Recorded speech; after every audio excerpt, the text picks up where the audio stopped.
Race fans, good evening and welcome to the Valley of the Sun in Phoenix. For these drivers, you have to circle the clocks back many moons as you go all the way back to February, the dawn of a new season. 4 drivers would then emerge for the opportunity to race for a championship here this evening. Throughout the course of that season, the ups, downs, twists, and turns, the highlights, and the races they wish they probably could forget, everything they have done over that grueling full-length season all comes down to one final bout here tonight in primetime. As 4 drivers are getting ready to strap in to potentially become an AMA champion here in the Xfinity Series. Good evening and welcome to Redline Racing Network. Matt Metler up in the Tony Trapasso Memorial booth. His qualifying it just finished up. We're going to send it down trackside as this field gets racked and stacked, ready to rock and roll for the final time here in the 2024 campaign. Oftentimes, and we've seen over the course of history in real life, if you want to win this championship, you very well better win this race. No better way to kick off this race than for a driver like Kendall Paul, currently your pole sitter here this evening. Kyle Heath, James Hobson, Colby Pierce, a lot of these drivers that are going for it all are starting right up near the front of this thing, echoing what I just said moments ago. We're also going to get a salute here tonight, a 4-wide salute here before we go green flag racing, as we now take a look at tonight's starting lineup as this field now gets ready to rock and roll behind that iRacing.com pace car. For the final time this 2024 season, your starting lineup this evening: the Storm Chaser man from Salina, Kansas, also the head cook, chief, and bottle washer of the series, Kendall Paul. Starting second, Kyle Heath. The man, the myth, the legend, David Dunwoody, with a strong campaign this year, going to start in that 3rd place position, while James Hodson in the 88 going to roll off here P4. Colby Pierce is going to round out the top 5 in that 20 machine, while Jason Heaney's going to roll off P6. Brian trying to be on the sharp side of things tonight in the final race, and the 125 ride is going to roll off 8. While John Hutchins is going to be hungry for positions here tonight. He's going to start in the rear with the gear. Final starting position here as we now watch these drivers salute the fans in the stands and you folks at home, welcoming us onto your phones or however you get this high-octane sim racing content.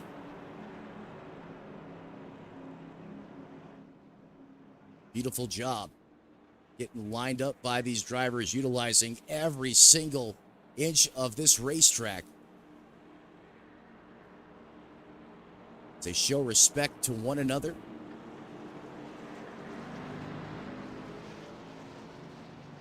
In a beautiful 4-wide presentation here. It's Kendall Paul.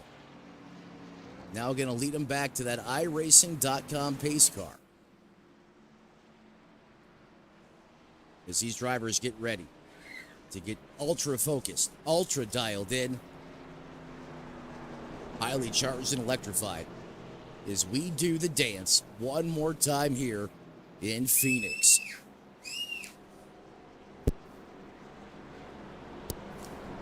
Let's take a quick look at the iRacing.com weather this evening.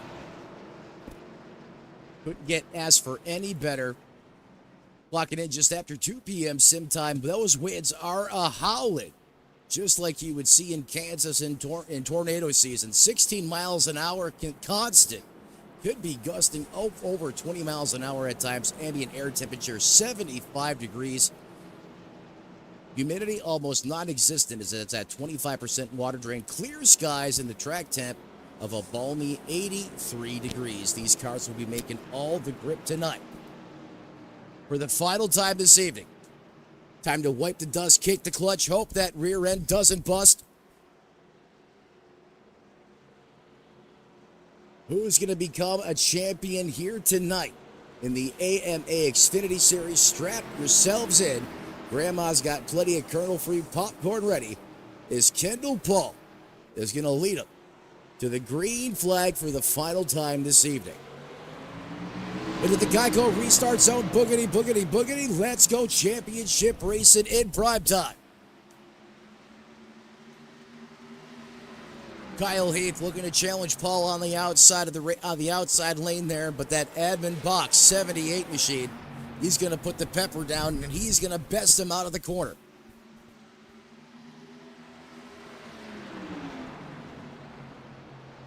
Kendall Paul carries the torch here early.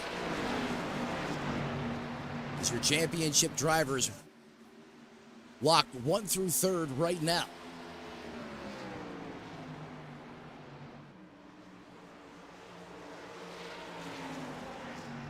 Remember, guys, you can't win this race on lap 1. You have to survive and be alive. It all comes down to the end of this race, managing your equipment, saving those tires. Is that proved a big storyline earlier this week as championship mayhem broke out on Wednesday night as 2 drivers were literally used and abused, knocked out of competition. Oh, God. That was probably a little closer than Kendall Paul wanted, as Kyle Heath is on the attack right now.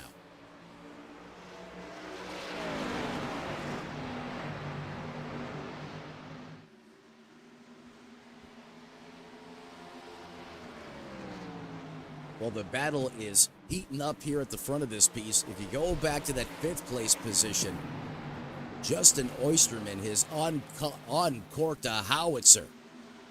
That last time by at a 27.58. That 53 is FAST fast right now.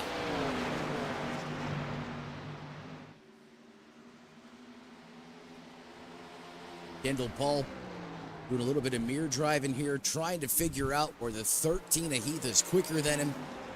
You see him go up the racetrack there. He's going to leave the bottom open. It's going to be a drag race here. John Force special on lap 5.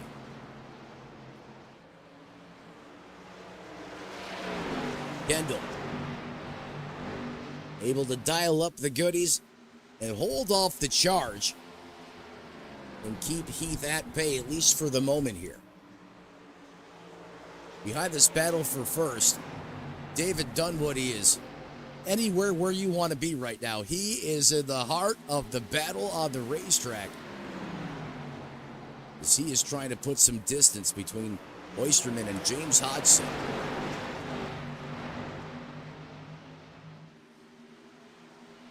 Dunwoody utilizing all of that, oh my God, dog leg, thank you. And that could be a double-edged sword there. You got to remember, when you go down there, you have to make sure you have a lane to come up in.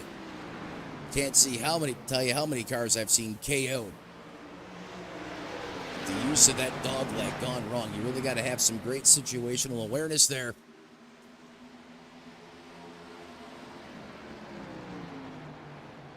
As these guys are fighting early on here in this one.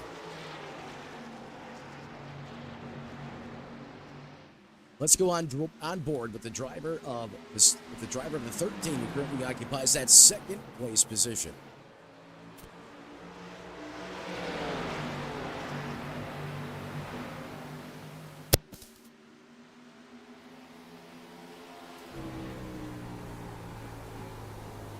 Heath is there in that 13 machine. See him now working just about a half car length back of Kendall Paul, who has led every lap since the drop of the green flag. From Gilbert, South Carolina, War Eagle, Iron Eagle, big time Auburn fan, I'm all about that. And he's going to have to become the Iron Eagle here tonight if he wants to punch his ticket not only into victory lane, but perhaps earn the title of an AMA Xfinity Series champion. Kendall Paul pacing just fast enough to keep Heath behind him. Takes a peek to the inside here. He's kind of pinched down. He can't get back into the throttle. You know, Phoenix, this racetrack here, when you put the hammer down, it's going to want, that car is going to naturally gravitate towards that wall. With the 78 there, Heath has to wait on the accelerator, and that allows Paul to continue to hold off this big-time war raging at the front of this piece.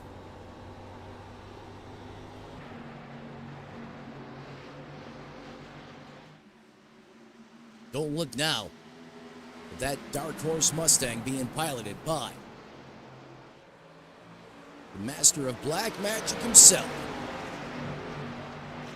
He's up 3 positions now. In that final podium position, he is in the money. He was eliminated from playoff competition. Actually, excuse me, that was in the other series. David done what he basically, for once again, driving for his life here, fighting for his life. His championship contenders basically own the front of this field.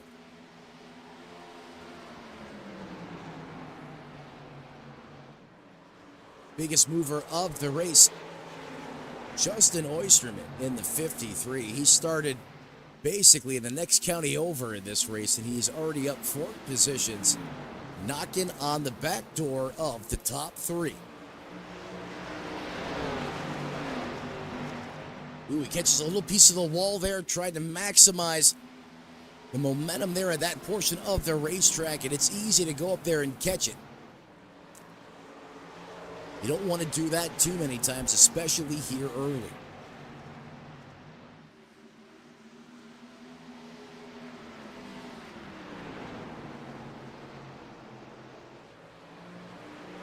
As we send it back up to the point. Kendall Paul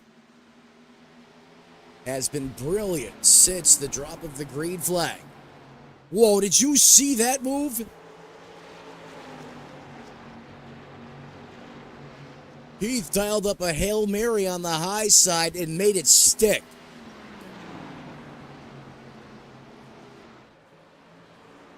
Heath's going to dial up the excitometer inside the 78 machine. Perhaps he let those tires cool down just a little bit, and he's going to go for this lead here once again. See, is recharged, reinvigorated.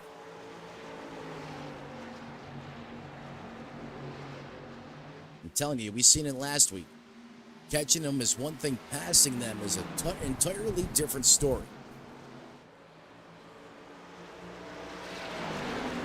Especially at a racetrack like Phoenix. No other track on the circuit quite like this one. For some people, for some drivers, this place gives you nothing but fits, nightmares. I've lost sleep over this place several times just trying to figure out how to get around this place. For the ones that have figured it out and have mastered it, they absolutely love it.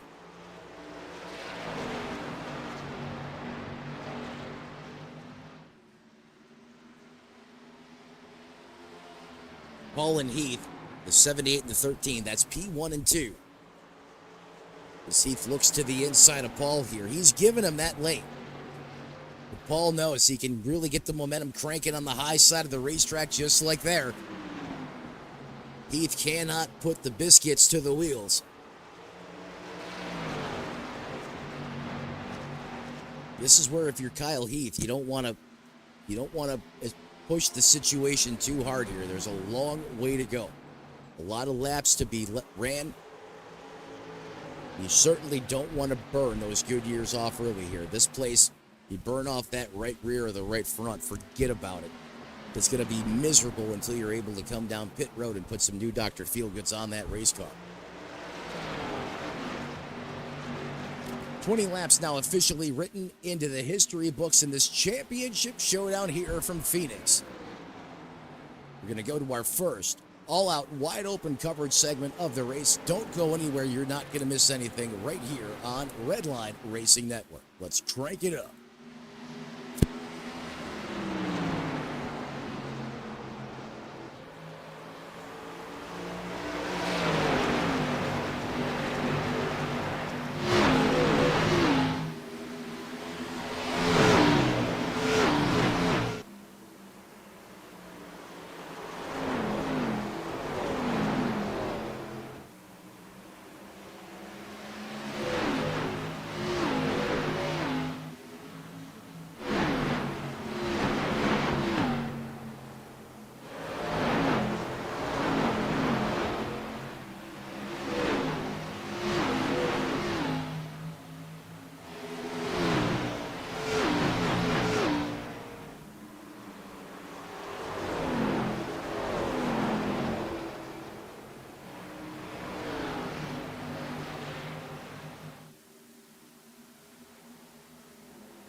Race fans, welcome back to Phoenix here on Redline Racing Network. It's championship evening. Tonight, one of these four eligible drivers are going to become El Capitano, the champion, the HMFIC of the 2024 Xfinity Series campaign. Matt Miller up in the Tony Trapasso Memorial Booth, as we're currently 30 laps in to this 200-lap final event of the season. Kyle Heath, while we were away on our all-out coverage break, was able to dethrone Kendall Paul. And I mentioned that driver of the Black Magic 28, David Dunwoody. He was hotter than a dumpster fire out there on the racetrack. Really showing that he's got some serious boogie under the hoodie here tonight. He's able to slip past Paul as your pole sitter now goes from first to third. And over the course of 10 laps. Last time by at the line, Kendall Paul runs right where he should be on the speed charts. He's the third fastest car on the racetrack. However, Dunwoody is done doing it right now because he's the fastest man out there with a 28.45. Kyle Heath, he lost a tenth or two that lap at 28.55. So as Kyle Heath starts to back it down a little bit, Dunwoody should start to reel him in. And just as I say that, Dunwoody overdrove the corner. He's going to give that all back to Heath and then a little more as that gap now approaches almost a second. Kendall Paul now becoming under siege here once again.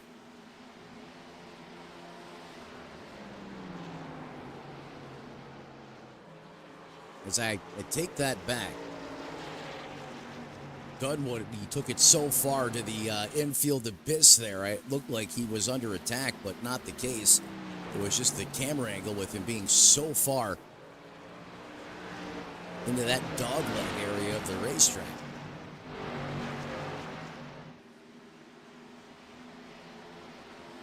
Heath really now putting together a great handful of laps as he's picked it up about 2/10, and you can see that reflecting in the gap between himself and the second place machine. 28 ride. Kendall Paul, he is surging all over the racetrack right now, trying to find a little more speed in that race car. Not utilizing the dog leg. I like that. As you keep going down there, you transition from the banking of the racetrack onto the flats. You know, these race cars here do not have independent rear suspension. I mean, these vehicles here still have truck arms on them. These are old school race cars. You keep nailing that transition. And just as I say that, Paul goes down there.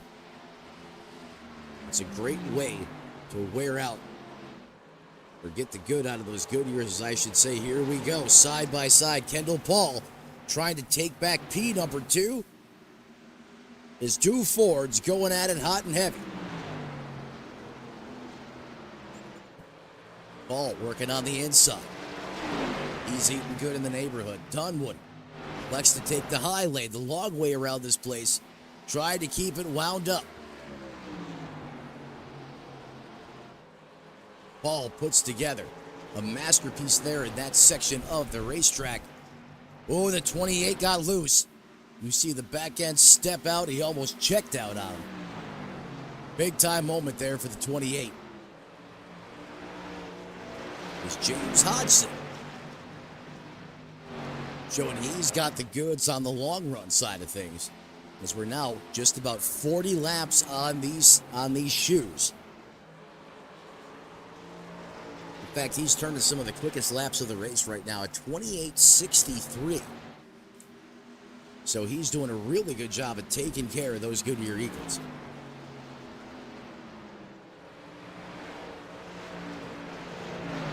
As Kyle Heath is almost out to a 2-second advantage.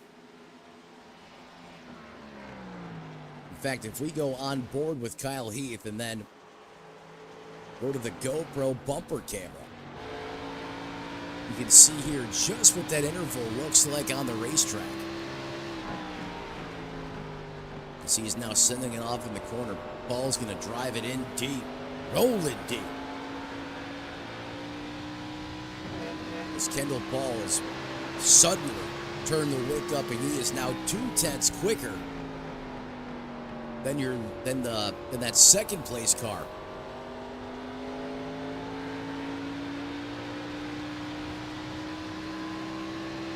You know, this racetrack here, you cannot fall asleep at a place like Phoenix. You constantly have to be working, figuring out which line, which lane is going to work better for the race car.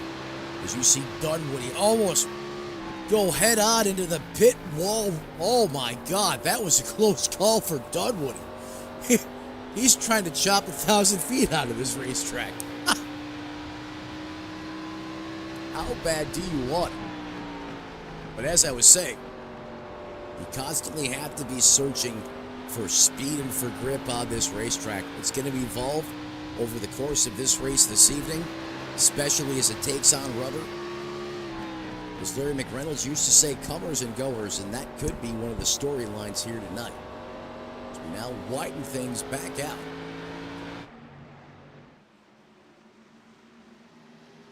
As Heath is hot right now, up one position from where he started. He dethroned Kendall Paul for the lead up 14 laps ago. Dunwoody was able to get by and Kendall Paul found some pace, was able to strong arm with 28, and now, just as I mentioned, Dunwoody, he is now under attack. Whoa! The 88, Hodgson just threw a Louisville slider on him. Now Dunwoody's going to try to do the same thing here.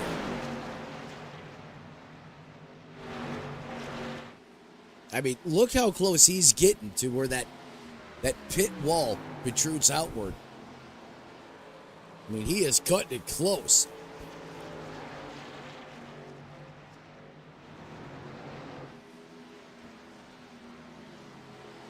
This car has to be getting a handful to drive. I know that the track temp's a little bit on the lower side of the spectrum, and thank God for that, because this place feel like an ice skating rink at times, but still, with as hard as these guys have been racing, those Dr. Feelgoods have to be transitioning to feel bads. No sign of a caution flag in sight, as it's been lean, mean, and green since the drop of the green flag. And just as I said that, caution out on the racetrack. This is going to be a competition caution, or better known as a stage break.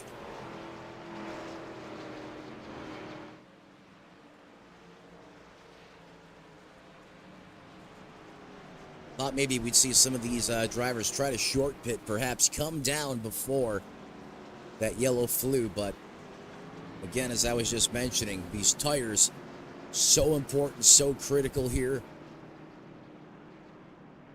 It's just not worth the amount of time you give up. As Heath leads the charge down pit road for the first time this evening, as it becomes the hottest spot in the joint, as virtually everyone sending it down pit lane. See whose pit crew's on, who's arrived to the occasion here. Wednesday night, getting it done in the trenches, in the pits. That was a key to the success, to the winner of that race, as they were able to get the race, or get the lead on the money stop. Kendall Paul there, service being done on his race car. You see him aggressively on the throttle. Heath going to get, there's a drag race side by side. Heath with the hold shot. I mean, he passed Paul like he was standing still.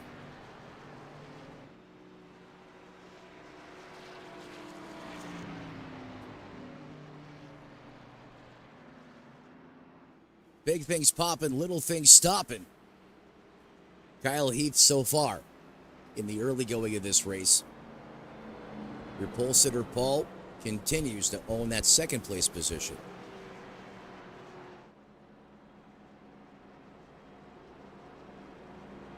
Hodgson, stone cold in the 88, currently owns third. He's even with the board where he started. Well, Dunwoody, he has been amped up and cranked up. And that beautiful metallic Ford. I love the red on the hood of that race car. That is smoking. Fastest car out there on the racetrack for about the middle portion of that run, after about 15 laps or so. That 28 really comes to life here. However, off the rip, that 78 had all the tater chips, and that thing was a missile. It's about to get rowdy here on this race start. We lose the pace car. We get ready to go back to the good side of things here. We await the green flag once again here in this championship showdown. Into the Geico restart zone. Heath has the button. He's going to push it through the floorboards, climb up the H pattern as these V8s come roaring back to life.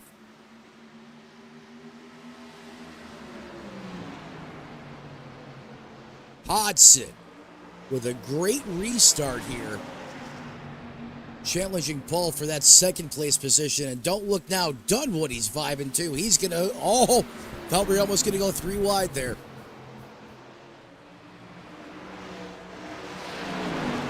Stone able to get by. And David Dunwoody's saying, hey, if you can do it, I can do it too.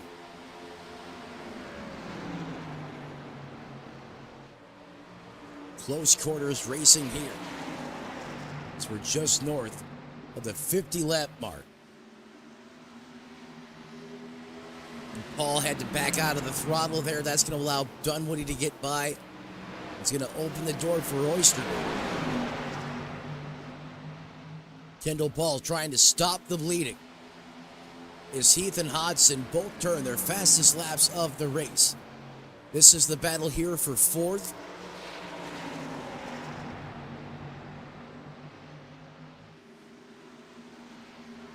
These guys putting on a great show here in the early going.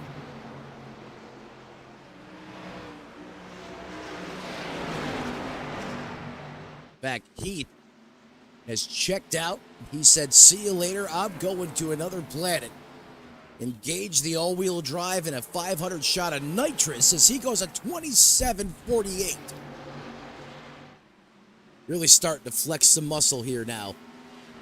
Showing what that 13 is capable of.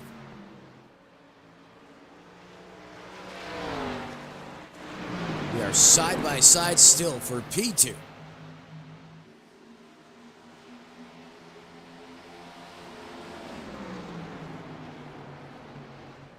That Ford Mustang. The Stone. Going up. Oh, you see he twitched there. That's going to give Dunwoody the momentum on the high side. He's going to be able to sneak by.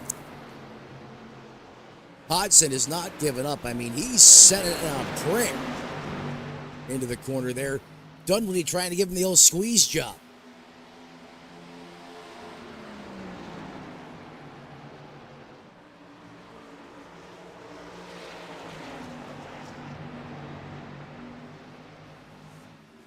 Dunwoody now recaptures that second place position. As Kendall Paul had slid more than he probably would have liked on that restart there. When that 78 was out in front, it was wicked fast. But now he's back in traffic for the first time this evening, as he's now outside of the top 3. He now owns that 4th place position. You can see that car bobbing, weaving, twitching. It is not driving how it was when he was in all that clean air. Kendall Paul knows how to adjust. He knows how to adapt. And he will continue to fight. I can promise you that.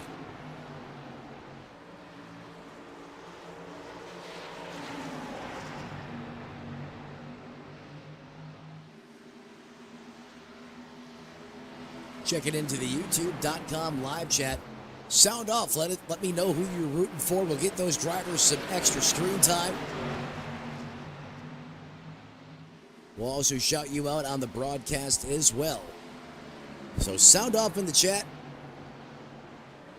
Let's make this championship race everything it possibly can be. Nothing like having the fans at home involved here on the broadcast. Something I always look forward to.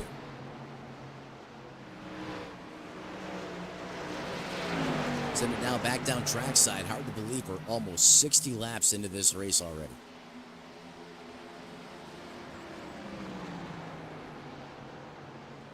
As Kyle Heath continues to light the afterburner and check out on the competition, as he enjoys a 1.3-second advantage over David Dunwoody. We're going to step aside for the first time this evening. Pace and Bills, don't go anywhere. We'll be right back with championship coverage from Phoenix, right here on Redline Racing Network.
Race fans, good evening. Welcome back to Redline Racing Network. Matt Metler up in the Tony Trapasso Memorial Broadcast booth as we're in the middle of a championship showdown here.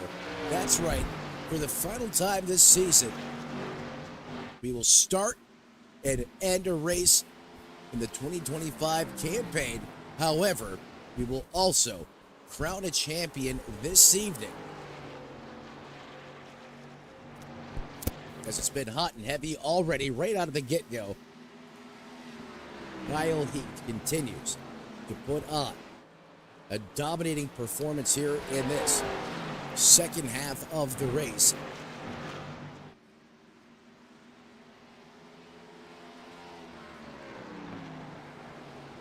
especially after he got that lead there late in that run. Got it done on pit road, and that car has really come to life with that fresh air, or clean air, I should say, out in front of him. However, Dunwoody is starting to turn it up a little bit. Perhaps Heath went a little too hard on those fresh shoes, as Heath has fallen off about a tenth and a half over the last 5 laps or so, where Dunwoody's done a pretty good job maintaining. So he's currently running at 28.36 to Heath's 28.42.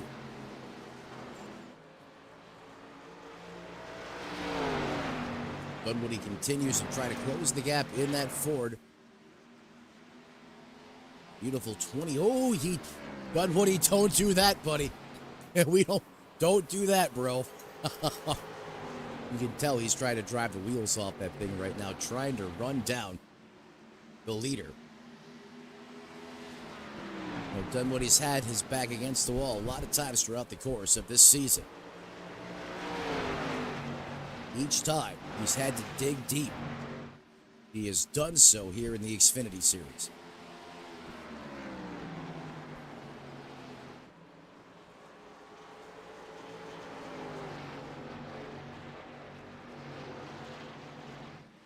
You know, speaking of David Dunwoody, got to thank him for being our official custom design partner here, part of the Strategic Family Alliance on Redline Racing Network. And if you want to put some serious vibe in your ride, get out of the static, go see the boys at Black Magic. David Dunwoody, the rest of his design team, straight professional, to the point. You're sick of seeing people reuse the same templates and trading paints, just changing the colors around. I'm talking about something true to one of a kind, your design, these guys bringing it to life. And remember, it's good for 2/10 out there on the racetrack. That is the one and only Black Magic. Dunwoody. Oh, he's there. He has caught heat.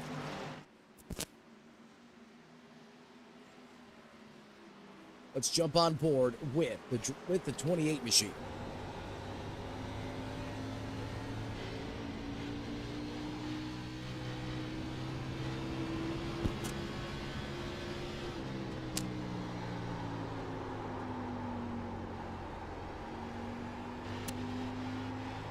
Dunwoody, he has set that switch to red inside the cockpit of the race car, dial set to kill. And stalking his prey in the form of that Chevrolet Camaro, about a car length in front of him. Oh, look, that, tell you what, that transition is not friendly. I mean, that is ugly. Oh, don't overdrive it. Oh, Dunwoody had to get way out of the throttle there. He was going up the hill. It was Push City.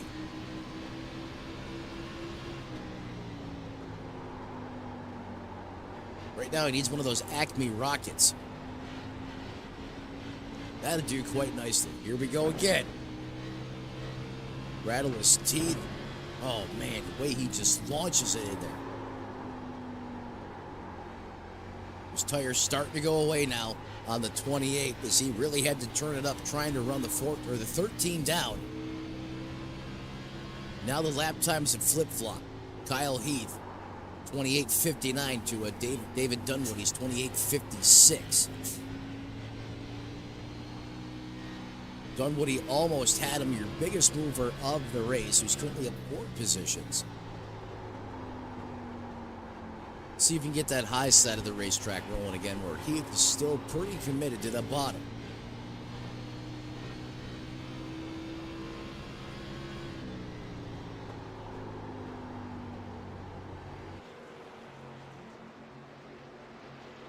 Eighty laps complete. Let's go ahead and take a look back in on the weather, see how that's evolved over the course of this race so far. Almost 3 p.m. sim time. That wind is still a crank and pretty good, especially in the desert southwest this time of the year. Constant 14 to 15 miles an hour, and at times it's been gusting over 20. But these drivers need to be wary of that. That's an invisible force that they can't see, but it can greatly affect their race car and make it want to push up the hill, especially coming into the 3 and 4 complex. 75 degrees, up one point from when we started the race at 74. Humidity almost non-existent, 26% water drain, clear skies, and that all equates to an 82-degree track temperature. And that certainly being on the lower side of things play into these drivers' favor. This place gets slick as a button the minute you break that track temp over the century mark. I can promise you that, folks.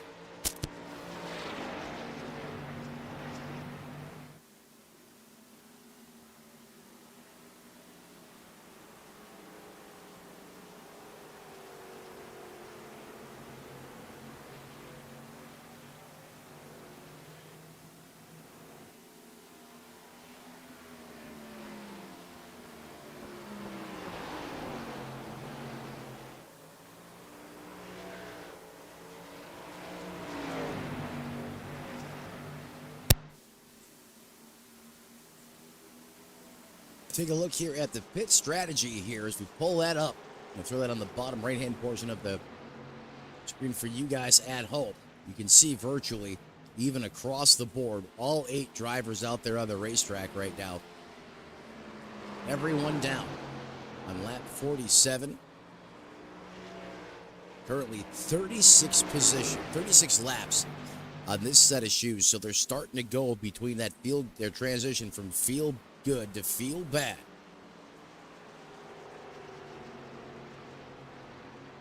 James Hodgson did a great job that last stint taking care of his tires. Kendall Paul starting to close in on this battle too here as well. Remember, that car was an absolute howitzer when he took the green flag as the pole sitter. That car in clean air was just gone. However, things change quick, fast, and in a hurry. You get behind a couple cars, and clearly the handling is not what it was for Kendall when he was out in front carrying the torch there.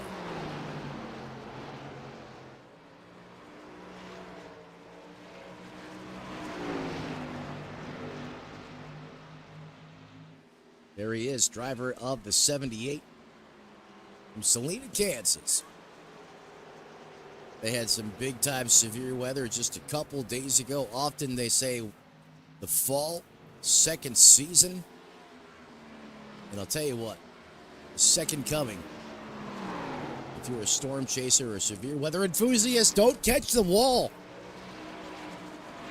It has really been active and violent the past couple years. I'm sure you ask Kendall, he'll tell you all about it. It's trying to be like a tornado going through a trailer park out there on the racetrack tonight. Doesn't want to leave anything on the table. He wants to, in fact, that goes for all 4 of these championship drivers. They're going to give it everything they got, every last ounce they have in the tank.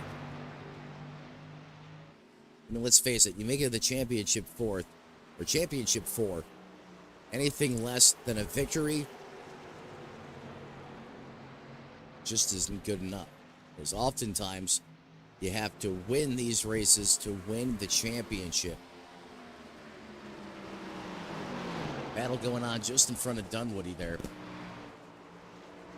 He's reeled back in the 88 of Hodgson. Oh, that car almost got evil on him. It just did the twitch. Because these guys back side by side, this is allowing the 78 machine, that admin box Ford, close back into this battle here. I mean, these guys are really throwing it in there, sending haymakers at each other the whole 9 yards here.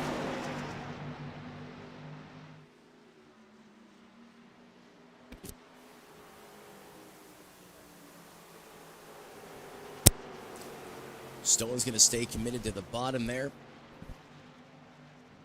When I say Stone, I'm talking about Stone Cold. Piloting that machine, James Hodson. I was going to send it up high, and David Dunwoody is going to just eat every bit of asphalt he possibly can as he tries to get as low. How low can you go? Just ask David Dunwoody.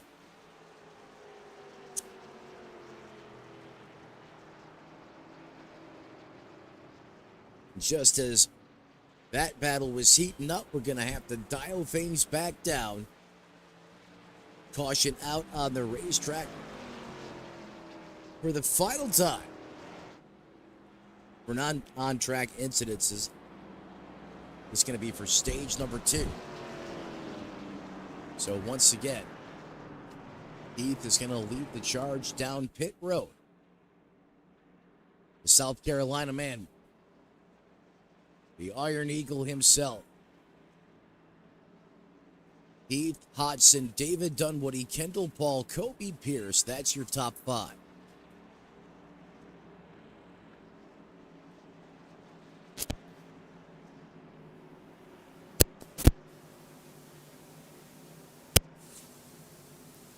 Dunwoody, Paul, and company hitting their pit box. Last time, Kyle Heath was boss getting it done on pit road. Can he mirror that? Can he do it again? Jack is down and away, and he does. He easily beats the competition off of pit road once again. Going to give him the clean air, which we've seen be critical here. James Hodson up 1 position into that P2 runner-up slot. Look, he was up to 9th. Jason Haney. He currently owns 3rd from Altoona, Wisconsin. Starting to get cold up in that region of the U.S. Snow just on the horizon. And fall is in full gear. So is football. Packers looking pretty good this year. Kendall Paul. Kansas City, do I say no more? I mean, they just cheat every game, and they have the NFL referees on their side as well, so no wonder why they're undefeated. I bet if you ask Kendall Paul, he'll strongly disagree with that, but that's football. Oysterman rounds out your top 5. Hooches just out in that 6th place position, while Kobe Pierce currently owns 7th. David Dunwoody all the way back to 8th here, an extended stay on pit road for him.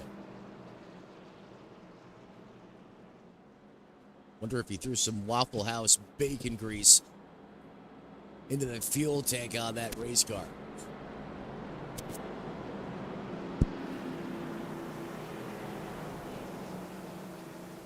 Dunwoody really now has his work cut out as he's going to restart here in the rear with the gear. Is 8 of the 9 drivers who took the initial green flag still out on the racetrack. Ryan Sharp in the 125, the only car that has put it on the hauler as those lights go out on that Ford Mustang leading the front of this field. We re-rack him and restack him once again. Kyle Heath, the modern missile, has been on the bottom. James Hodson continues to impress here. He's going to restart outside row number 1. Then you have Jason Haney and Kendall Paul. Joysten Oysterman in that 53 rounds out your top 5.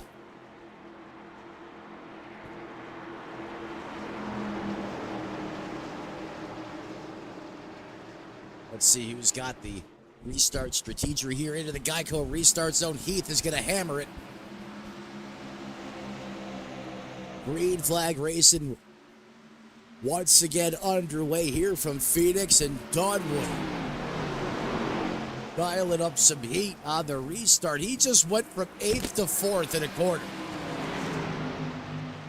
Heavens to Betsy, good Lord Jesus. I think he went up there and just smacked the wall just for the fun of it.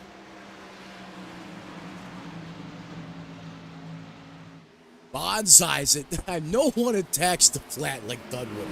I mean, he's gotten so close to that wall for where pit lane protrudes out. Oh, he's drifting it.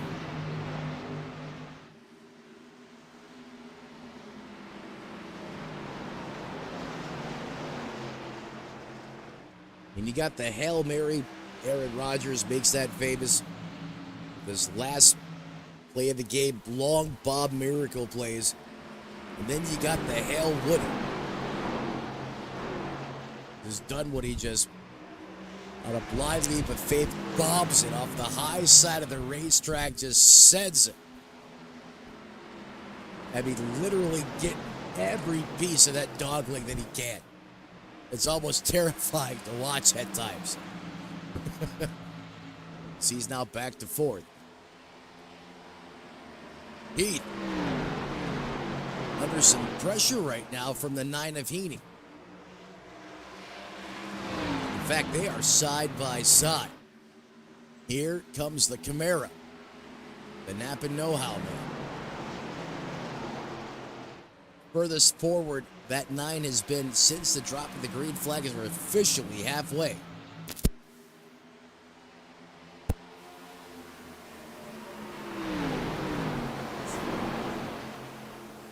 That 9 is really starting to come on the longer we run. As these two are mixing it up for first, Dunwoody has become possessed and is now challenging Oysterman for third. And if that's not enough, Hodgson and Kendall Paul are going at it as well.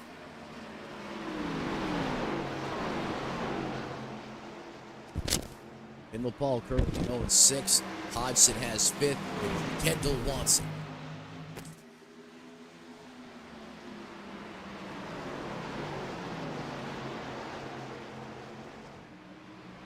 Fastest car on the racetrack right now, you guessed it, the 28 of Dunwoody. Not by much, though, by a couple thousandths of a second.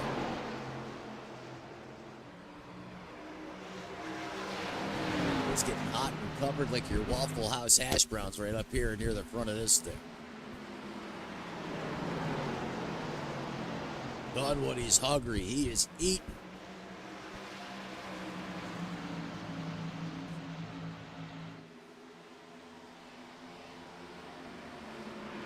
The other thing I have to say is these drivers have really made it a focal point to run this race under as many green flag laps as possible without incident on the racetrack, and they have done that thus far. The only cautions for stages.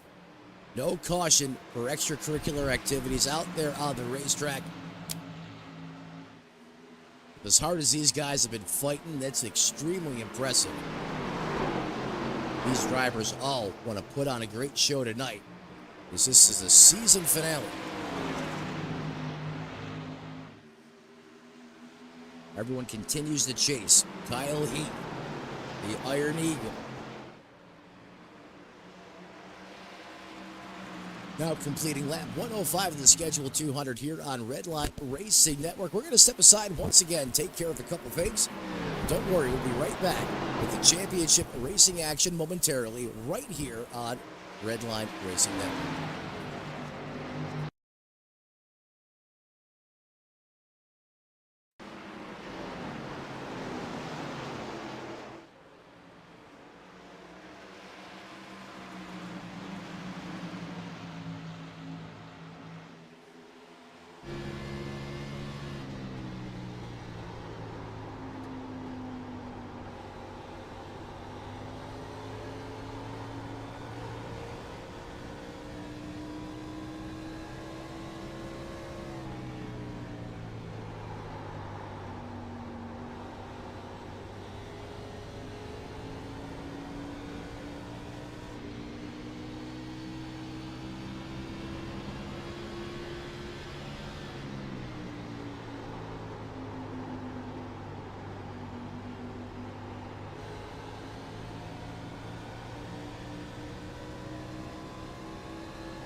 Race fans cutting back in hard from commercial break is the battle on the racetrack starting to heat up.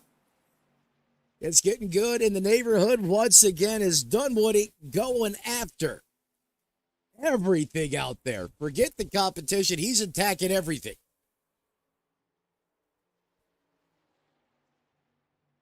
Oh, God, no! Lock it down. Save it, save it, save it. Only bonks the wall just a little bit. As Oysterman did everything he can or could to keep it off of David Dunwoody and does there, as that's going to be the very first caution for incident on the evening. And unlike Wednesday night when that happened, when a championship driver saw his dreams go up in smoke, Oysterman does a great job there of keeping it off of Dunwoody and, quite frankly, out of the wall as well, as he just makes light contact with that inside safer barrier. Anytime you get an opportunity here at Phoenix to put tires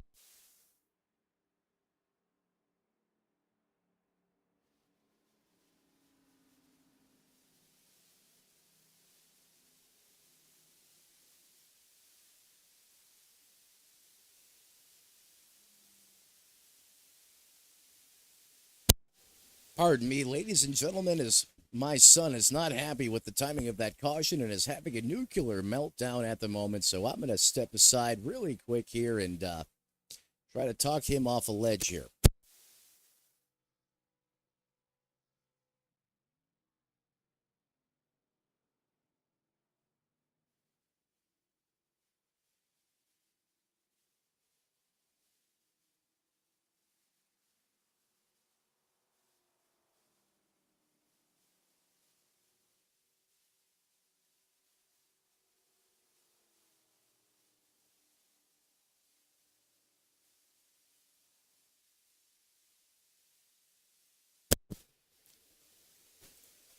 David Dunwoody, Matt up in the Tony Trapasso Memorial booth. You got a copy here, boss. What's going on, Matt? Hey, man, did you see your life flash before your eyes there? Kinda. I mean, I was kind of just having fun racing. I You kind of guys, shipped it off in the corner, and he shipped it off in there behind me. well, I'll tell you what, man, you're attacking everything out there on the racetrack tonight, man. I see you going after the pit lane where it protrudes out of the racetrack, attacking the heck out of the dog leg. I mean, you're really exploring the space out there, and you are fighting hard in that 28 machine tonight. What do you got here now that we're north of 100 laps completed, written in the history books? This is the time of the race where we see that intensity kick up to the next level. Your car's been driving good. What do you have for these guys here at the point? You think you can get there and get yourself in a victory lane? I think I'm going to need a little help still. I think Kyle's a little bit better. I think he's the car to beat, as we see every week. But I definitely think I got a second or third place car. I think James is fast and Kendall's fast, but I think he just got a speeding penalty. Yeah, Kendall just got a bit. couple more spots. I got a couple more spots that nobody knows about that nobody's tried yet. I love the enthusiasm, man. I love the can-do inside of that Mustang. Good luck the rest of the way. You've been fun to watch out there, man. Thank you, Matt. Appreciate you. I'll send you back down to your race chat as you get ready to go back. Green flag racing.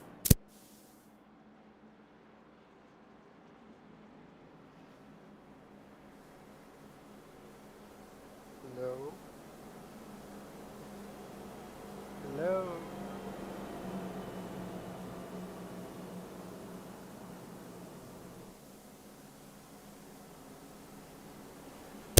Want to thank David Dunwoody for joining us up here in the booth as we get rid of that iRacing.com pace car.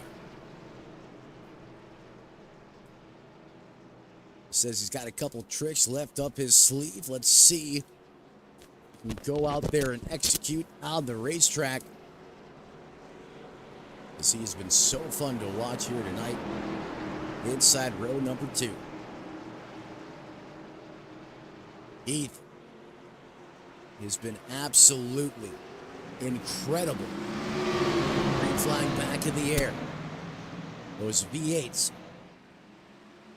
turn it back up once again here in the Valley of the Sun. Dunwoody backing up what he was just saying in the interview moments ago. Power move, get out of my way. As he drag races with the 9. Now Heath's going to charge back hard on the outside. He's going to get Dunwoody back. But here he goes, attacking the crap out of the dog leg once again. May have overdrove it there just a little bit. You know, these tires really only got a lot of stick for a handful of laps or so you got to try to get all you can on these restarts. And Dunwoody's got the aggression set to level 100. Forget 10. Oh no, Dunwoody's going to lose it. He's going to lock it down. He's going to make contact with the fence or the pit road safer barrier, as that's going to bring out a caution flag, as Jason Haney just went fastest lap of the race. Let's stop it right there. We're going to roll it back.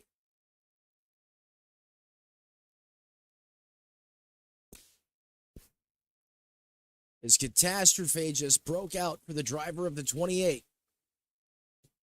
Let's cue this playback as he fires back down into the corner here. Comes through the Geico restart zone here clean. Let's send it up to the eye in the sky here. And you can see he just tries to put the power down too aggressively. He finds the spot where the Waffle House dumped the bacon grease. Locks all 4 of those tires down, and right now he's an unguided RPG. Gonna make a little bit of contact. Oh, that was harder than what I thought initially. He's gonna stuff his crust there into that safer barrier.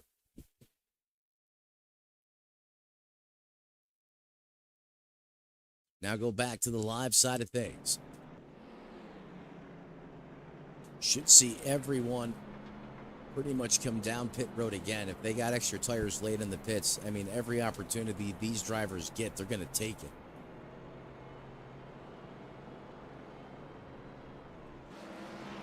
Hodson, Kendall Paul, Colby Pierce. Hooches. All down pit road is David Dunwoody. Spending extra time in the pits, getting the damage to the front of that Mustang fixed. You know, it's a double-edged sword out there on the racetrack. When you drive that hard, that aggressively, you're literally flirting with disaster. And if you overstep that boundary by a fraction of an inch, things can go from bad to worse to, quite frankly, ugly.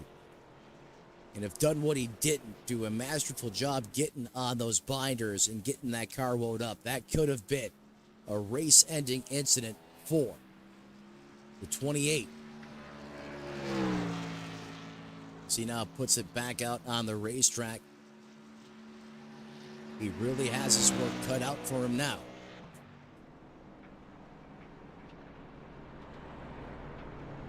Interesting here. So the first 2 in line stay out. Ethan Henning, both headed last on 118. Now, Hodgson, Hoochins, Kendall, Paul, all have fresh Dr. Feelgoods. I was telling you guys just how important tires are here at Phoenix. You're about to find out exactly what I'm talking about, because this could be the best opportunity some of these drivers have had all night long to get up there, not only carry the torch, but benefit from the clean air at the front of this piece.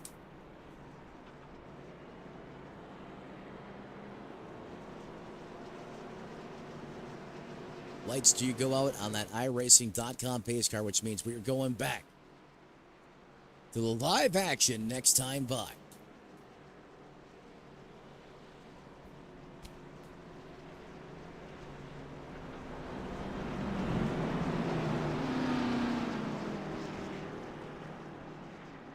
Kyle Heath, like Dunwoody said, oftentimes been the man to beat this season.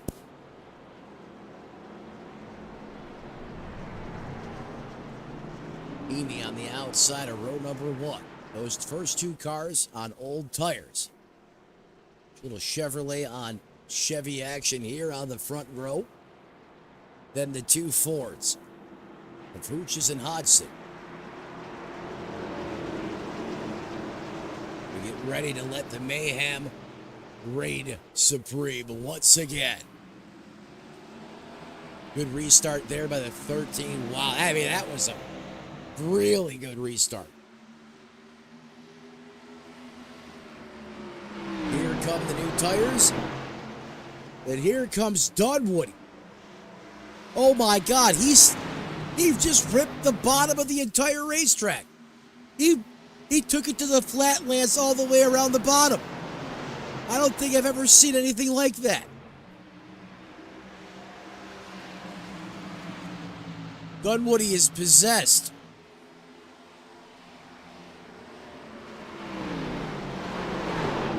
I mean, he's not.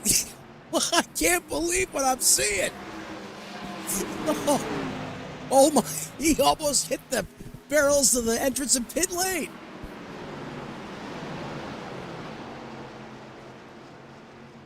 Hey, you got to pull out all the stops. You got to try anything and everything. I mean, next to the Hail Melon, that was probably the coolest thing I have seen in a long time. Then what he said, what banking? I don't need it. I think that car is going to be a little off the pace, though, just because of that shot that he sustained to the 28. He's going to need some help in the form of yellow flags to work on that car just a little bit more. As it still continues to be Heath and Haney. I thought for sure with these drivers right behind on their heels, like Hooches, Oysterman, and Paul, they would be able to go up there and challenge, but the 13 and the 9 are making a liar out of me, and I love it.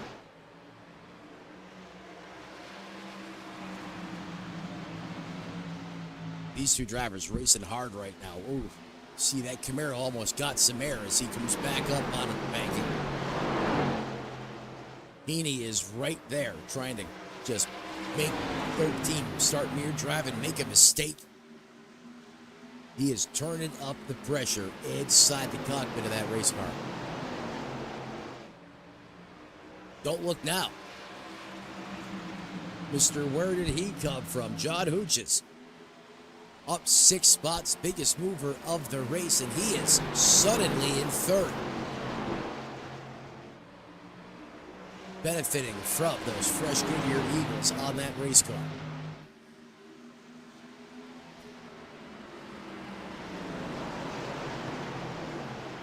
Kendall Paul was rebounded to 4th there in the 78.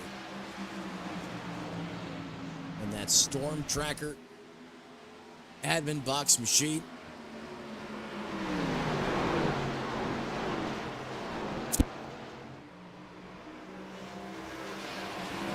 It's okay, son. Kendall Paul still has time. It's not over for him yet.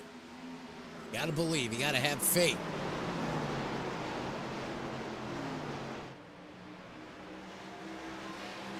Grandma's next to me, as always, here for AMA action. She's got her kernel-free popcorn in one hand, her Life Alert in the other. She's riding the Dunwoody bandwagon right now. She's got her 28 shirt on.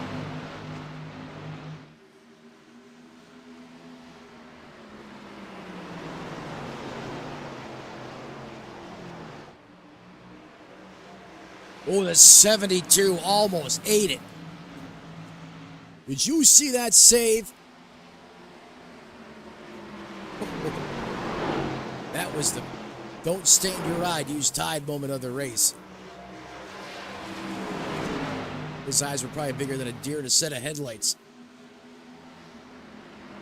Got a little grudge match racing going on here between the 20. Is the 53 is going to slide that right up in front. He's going to stuff it like a Thanksgiving turkey.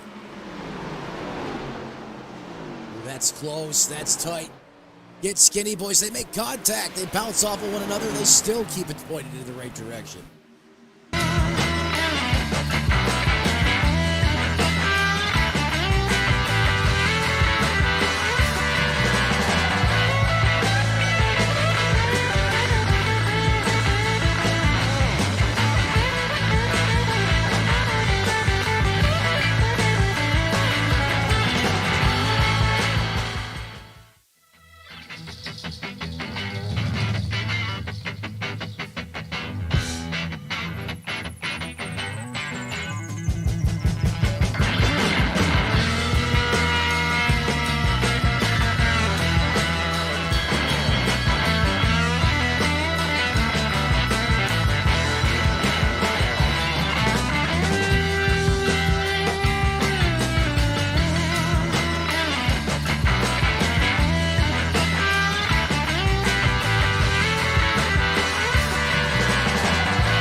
once again to the Valley of the Sun here at Phoenix Raceway.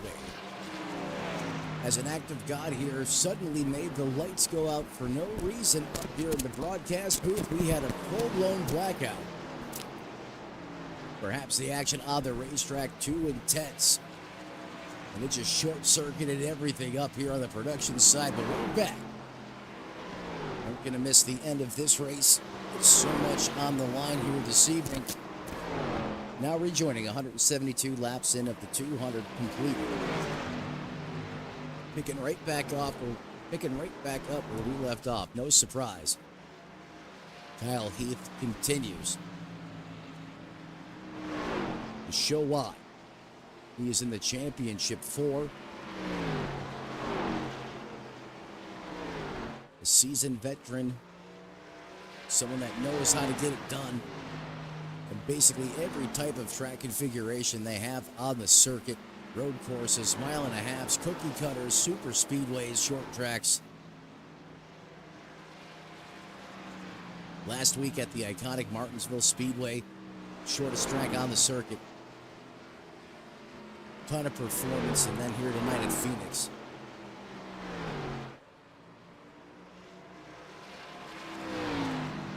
This racetrack, a style, a vibe of all of its own.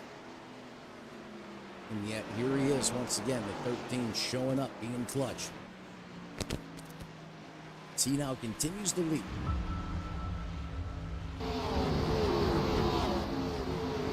Over Kendall Paul, who was rebounded to that second place position. Look at the drive out of Paul.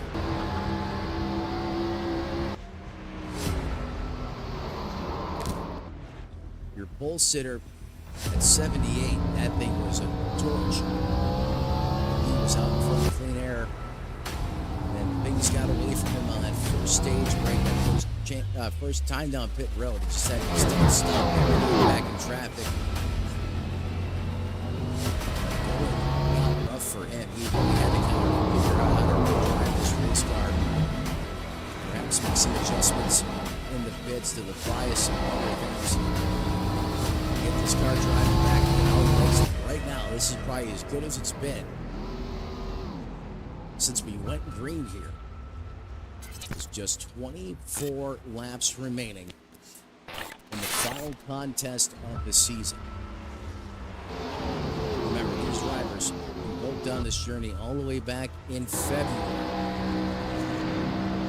Just after the Super Bowl, that's how long these drivers have been committed each week.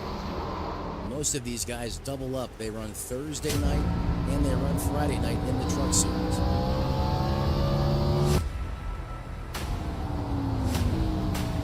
Almost 9 minutes of competition.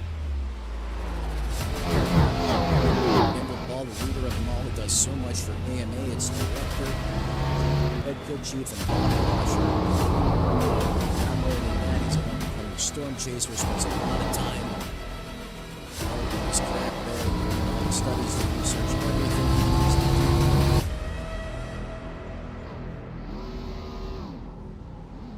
to make that a success as well.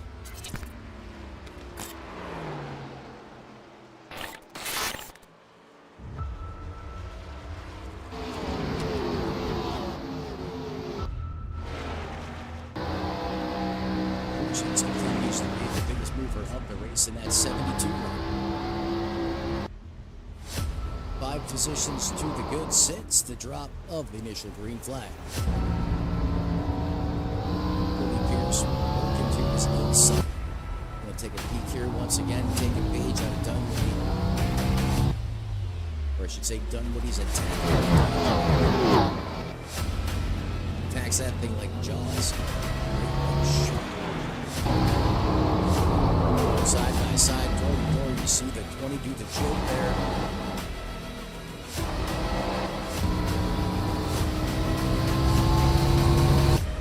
A lot of great battles over the course of this race tonight. This is going to allow the 88 of Hodgson to get involved into this mess as those two are approaching the trap side by side. Just as I say that, 72, 8 can get on top.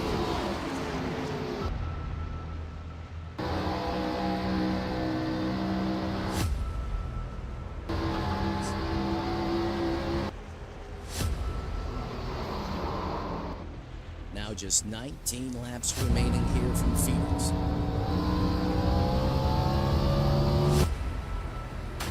Kyle Heath continues to lead here. Almost a second advantage over Kendall Paul. This is the hot spot here on the racetrack. This for 5th, 6th, and 7th. Those three cars out there on the racetrack.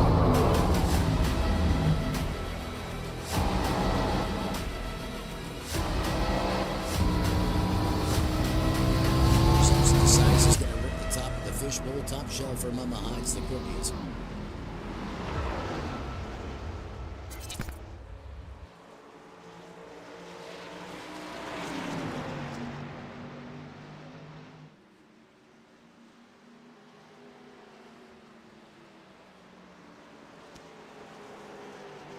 '88 committed to the bottom there.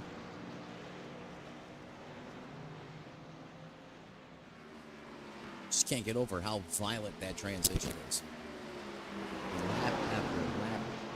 It has to be wearing out suspension components, if not a little bit more aggressive on the tires.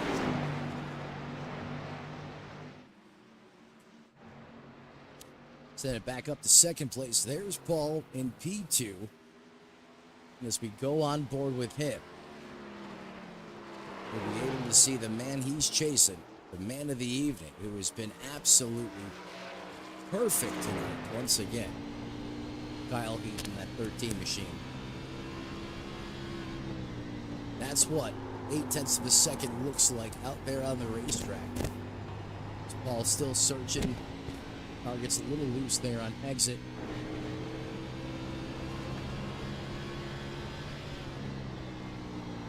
Last time by, Heath ran a 28.69 to Paul's 28.58. So Paul's car, that Mustang, indeed to my suspicion, is running the fastest laps of the race that it has ran since the Open. Continues to chew in to that gap, because now it is cut to 0.7 of a second.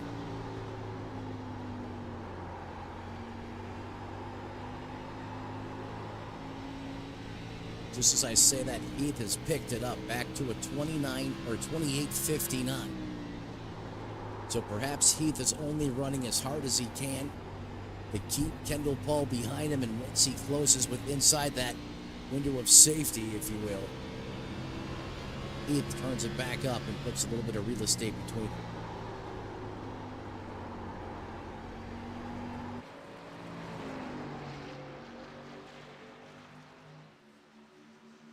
"13 laps to go." Let's go ahead and go through the field for the final time tonight this season. Your leader from Gilbert, South Carolina, Mr. Iron Eagle himself, Kyle Heath. In second, Kendall Paul from Salina, Kansas, looking for an AMA championship as he runs in that second place position. Jason Heaney having a great run here from Wisconsin. Altoona, Wisconsin. I know they have an Altoona, Pennsylvania. I didn't know there was one in Wisconsin. So he runs third in that final podium position, while James Hodson in that 88, Mr. Stone Cold himself, having a great run here tonight inside the top 5 in 4th. Hooches been hounded the competition in the 72, biggest mover of the race, good for a top 5 run as it sits right now. Colby in that Ford currently slid back 2 spots, started P4, currently runs 6th in the 20. Justin Oysterman currently down on pit road with just 10 laps to go in that 53, is in 7th, while David Dunwoody,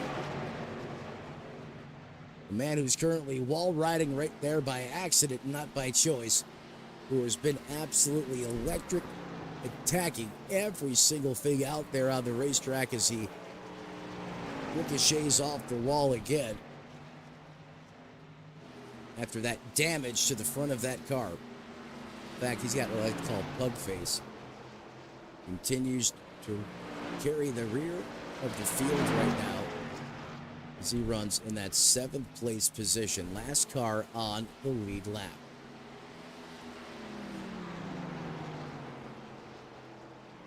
Great battle here between Dunwoody and Colby Pierce. This is for that 6th place position.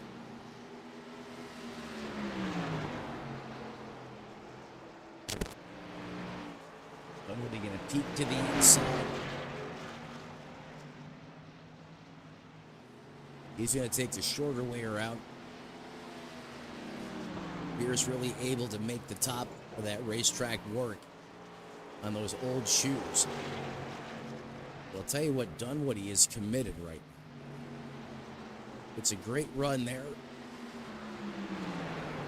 The 20 just seems to have more momentum down the speedway, or down the straightaways, and I think that's because of the damage on the 28.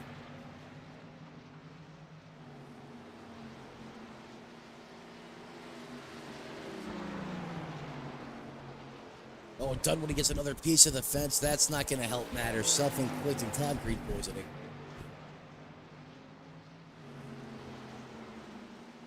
We send it back up to the front. It's all Iron Eagle at the helm. Currently not being contested from P number 2 by Kendall Paul. We're going to send it back here to the battle with Dunwoody.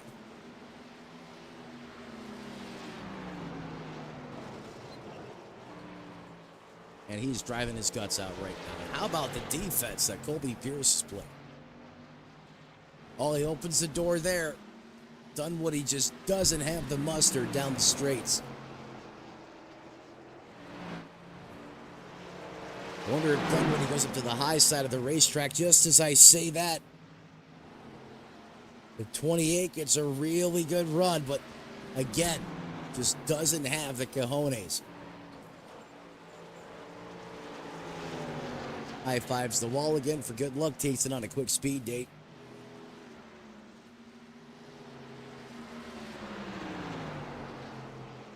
Drivers crisscross there, change lanes momentarily.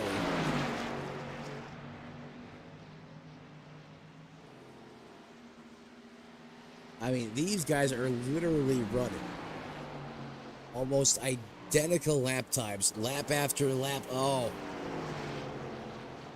he is hammering the passenger side of that race car. I said Dunwoody's got to try going upstairs. He'll be able to carry more momentum up there.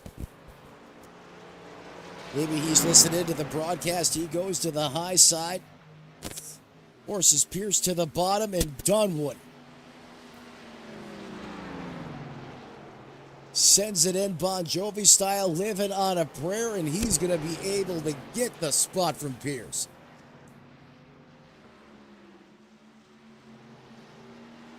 Hey, what do you know? Sometimes the broadcaster knows a thing or two.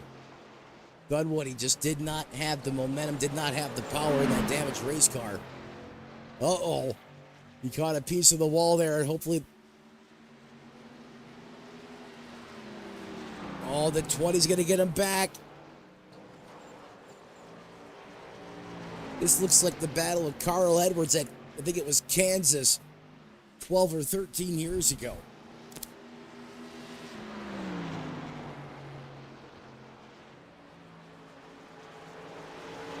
Final lap in the air.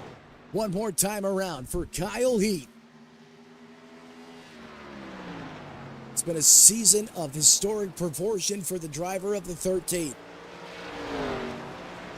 He's going to come across the start-finish line, win the race, and also become the Xfinity AMA champion of the 2024 season.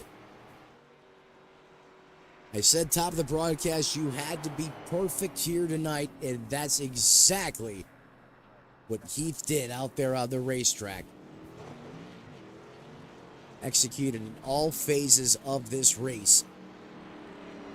In fact, he owned this place. Kendall Paul, Jason Heaney comes home third. James Hodgson, John Hooches, Colby Pierce, David Dunwoody, as he's driving backwards. This... Dunwoody always got to find a way to turn things up. Let's see, Alan Kowicki did the Polish victory lap, but He's not going in the opposite direction. This is like, oh my. It looked like Cookie Monster and Big Bird and driving that race car. And he goes out with a bang. But how about Heath?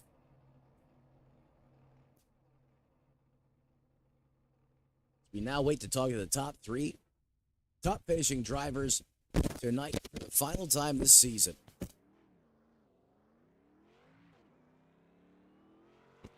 So we wait for them to jump up in the waiting room. First up, going to talk to the man, the myth, the legend. Guy was absolutely stellar this evening. Ladies and gentlemen, for the final time in the 2025 season, we have not only the race winner and the 2024 season champion, Kyle Heath. Welcome up top to the Tony Trapasso Memorial Booth. How you doing, my man? I'm doing pretty good. How about yourself? Man, I don't know if you saw what he did there on the final lap, but we'll get to that. This is about you right now, man. I mean, let's talk about this season. You got to roll it back all the way to February. You guys run a full schedule. Yes, sir. That's months of grueling highs and lows, great times out on the racetrack, moments you wish you could probably forget, and everything you do over the course of those races out there on the racetrack all comes down to tonight. You've been fast on the super speedways. You've had speed on the short tracks, the intermediates. You've done everything that you've needed to do to earn your right to be here. But oftentimes, just like we've seen in real life, even if you have a great season and execute well in the playoffs, more often times than not, when you come to Phoenix, you have to win this race to get the crown. And that's exactly what you did. The pressure, the stress levels, probably at an all-time season highs intensity. How were you able, once again, to come out here and almost make this look easy? That was one of the most dominating performances I have ever seen at this racetrack. Congratulations. Walk me through your run tonight. Well, I'll tell you one thing. It really wasn't easy. Tonight, it showed determination by everybody tonight. Dunwoody, he was fast on the short run, that's for sure. Yes, sir. Kendall, he stayed consistent. I was so nervous at the end. I was like, man, he's diving it in there. He's able to make a hook. I'm like, I got to keep my tires up under me. James was right there. He was doing good all night long. But man, I wasn't hoping for a caution at the end. I was like, let's just run this out, please. Yeah, I was echoing your thoughts on the broadcast. I was saying the last thing you want right now is a caution flag. We know what can happen on these restarts, especially late in these races. And, you can have all the luck on your side. All it takes is one restart gone wrong, and your season's up in smoke. So I agree with you 100% there. You mentioned the competition rose to the challenge tonight, and you're absolutely right. I mean, other than one minor incident on the racetrack, you guys ran virtually a caution-free race. Only time other than that we had the stage breaks. And I mean, that was close quarters, trench warfare style battling out there on the racetrack. I mean, you guys were putting on a show. Is that a testament to just how you guys, I mean, unfortunately, I haven't been up here to call all the racing since early in the season, but is that really how you guys get it down each and every time you're out there on the racetrack? Oh yeah, there's always a great group of cars that's always at least in the top 10, week in and week out. Of course, beginning of the season we had 20 plus cars, and as the season went on, it kept dwindling down. But the ones that stayed in, to the end was pretty much always right there, close, to everybody near the end of almost every race, and especially throughout the race, everybody was pretty much within seconds of each other. One minor slip up and you're going to lose a position. How important was clean air out there tonight? It seemed like that was a pretty big deal. I mean, you mentioned Kendall Paul. He was the pole sitter in that first stint. I mean, that 78 was a rocket. And, obviously the first round of pit stops, I mean, you really executed in the pits tonight. That's another thing. But that first pit sequence, the 78, just something didn't gel right there, and he lost a spot or two, and his car really seemed to fall off. Was clean air a big part of the winning keys of success tonight? Yeah, I think so. And also, people have their different lines too. And if you got stuck down below trying to pass them by, like I tried to pass Kendall early on in the race, it was really hard, you know. And I got lucky, I think it was in turn, I don't even know what it is now, 1 and 2. I was able to finally, get around him. But, you know, clean clean air was key. And I had to go look back at that replay on that first pit sequence. It had to have been within inches that I beat him off the line. Oh, it was close. It was paper thin close. Yeah, I think that right there was pretty much the move of the race. I beat him off pit road, and I was able to get lead and stay up there. Yeah, I mean, you really got it done in the trenches tonight, and that's a great point. I mean, oftentimes we talk about, the battling out there on the racetrack, but, pit road sometimes a sleeper and often can be overlooked. And you're right. When it came down to it, I mean, you got it done on pit road tonight. Each and every time you took that trip, you always came out, carrying the torch. And that's, when I was talking about you before we cut to the interviews, I said you had to execute in all three phases, and you showed up here big time tonight. And, I'm happy for you. Obviously, it's a big deal for you. Who do you want to thank, man, who helps you get it done for the final time this season? Yeah, first and foremost, I want to thank my painter. He paints my car, Robert Donnell. I don't know if he's out there watching. Sometimes he does watch races, but I want to thank the whole league, Kendall, and admins out there. Thank you for allowing me to race. Big thanks to a latecomer that came in. He's part of another league I'm in, and my teammate tonight, Jason. And thank you for broadcasting out there. I can't wait to kind of go back and watch this. Hey, well, I appreciate that, man. Well, there he is, ladies and gentlemen. He steps up tonight big time for the last time in prime time. He goes out there, does what he does best, and that is execute on all three phases of the racetrack. He puts a little vibe in his ride there at the end, holds off a charging Kendall Paul, and he is your 2024 AMA Xfinity Series champion. Kyle Heath, thanks for your time up here in the booth, buddy. Thank you. Always a pleasure to speak with him. Knowledgeable, seasoned iRacing veteran. Always great to have him out there on the racetrack. And in fact, I guarantee you he's going to be a force to be reckoned with next year as this season or this league's now going to go into the off season. And just like NASCAR in real life, when 2025 Daytona rolls around, you betcha Heath and the rest of the AMA boys are going to be ready to go back to doing battle each and every Thursday night right here in prime time. Now look for our P2 second place finisher tonight. And Kyle, for some reason, I can't move you, but I'm going to say, I think I got you now. I did not want to let you out of the broadcast booth. Discord said, he's the champion. He's stuck here. We're going to see if I can finally get it. out of him. Thank you, buddy. I appreciate that. So now we're going to look for Kendall Paul. I thought he was in there.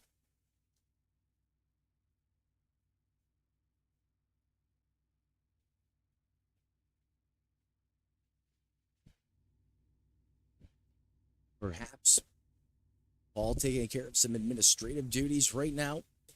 So we're going to move to our third place finisher. And that's going to be Jason Haney. Let's see if we can get a word with him up here in the Tony Trapasso Memorial booth. There he is.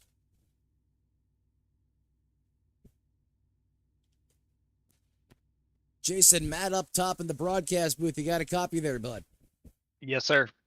Well, hey, man, first and foremost, congratulations on a strong run here tonight to close out the season. But, man, this race was anything but easy for you. You really had to dig deep and be clutch out there.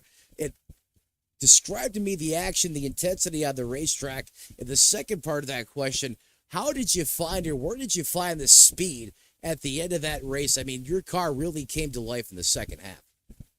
Yeah, it was really close racing with everybody in them first two stages. Everybody was really kind of, I feel like, tiptoeing their way, just trying to be cautious. We didn't want to ruin anybody's championship hopes, and the pack kind of stayed closer together. So I just kind of managed. I just got to feel for the car and didn't want to push because the stages, there's no points on the line there. There's no nothing. So it's like they're still important to be up front, but I didn't feel like I wanted to risk the car. I wanted to make sure I could push the car later in the run on those runs, which worked out pretty well.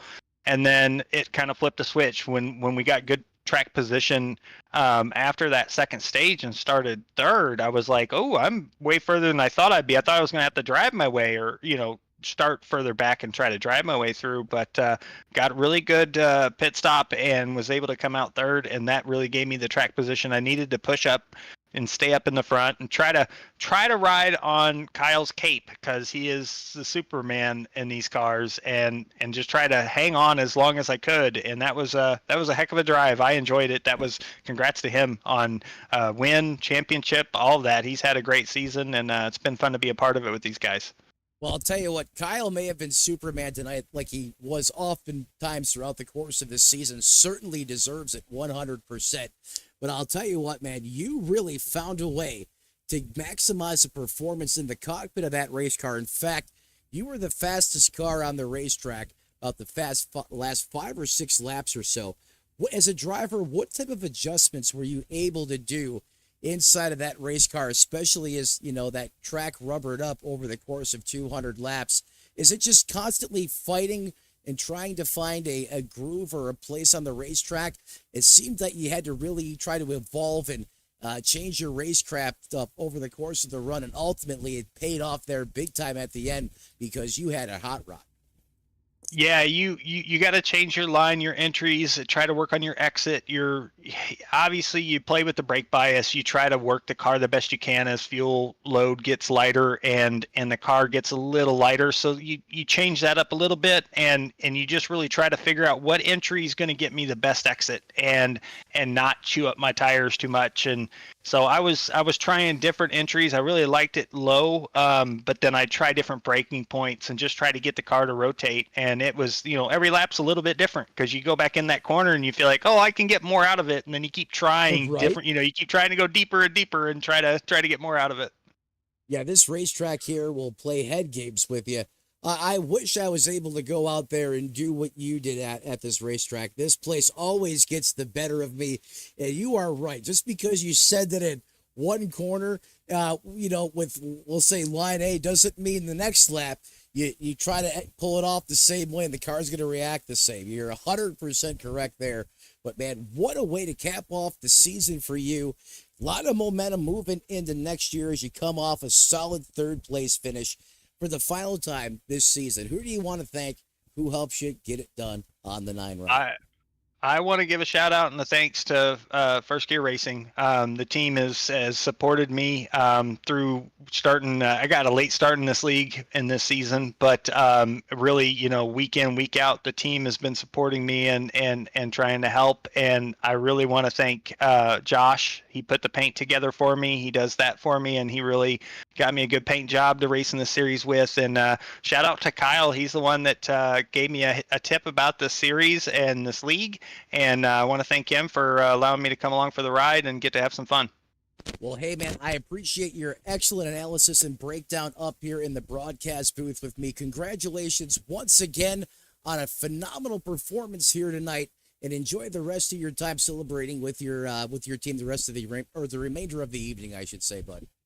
I appreciate it, Matt. Thank you very much. Thank you for your time. And there you go, ladies and gentlemen. Comes home with a third-place finish tonight. Driver of the 9 ride, Jason Haney, digs deep, rolls deep, and comes out with a strong overall result here.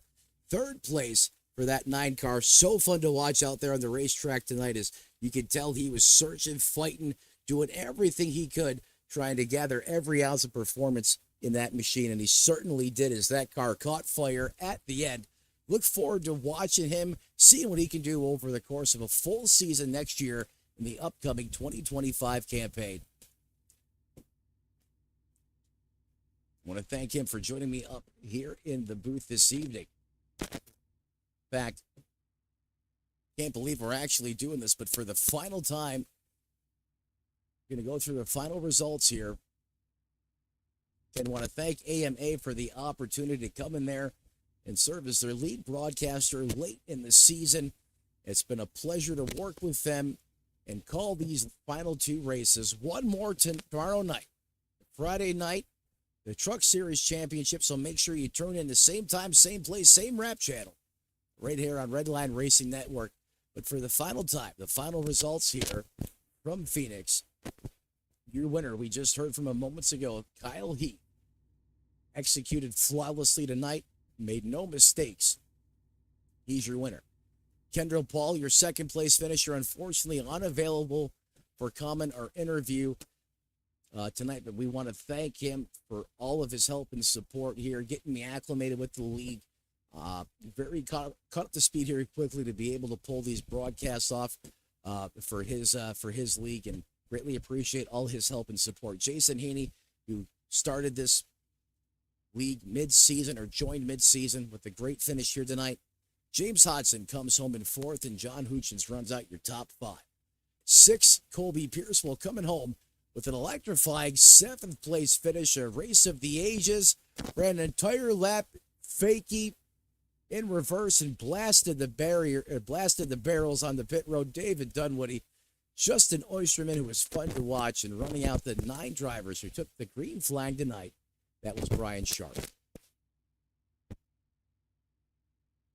And again, ladies and gentlemen, unfortunately, has come to the point in time of this broadcast where all good things must come to an end. Must have to thank all of the sponsors, partners, drivers, teams that have competed over the course of this long, grueling season. We appreciate all your hard work, effort, and supporting of the cause.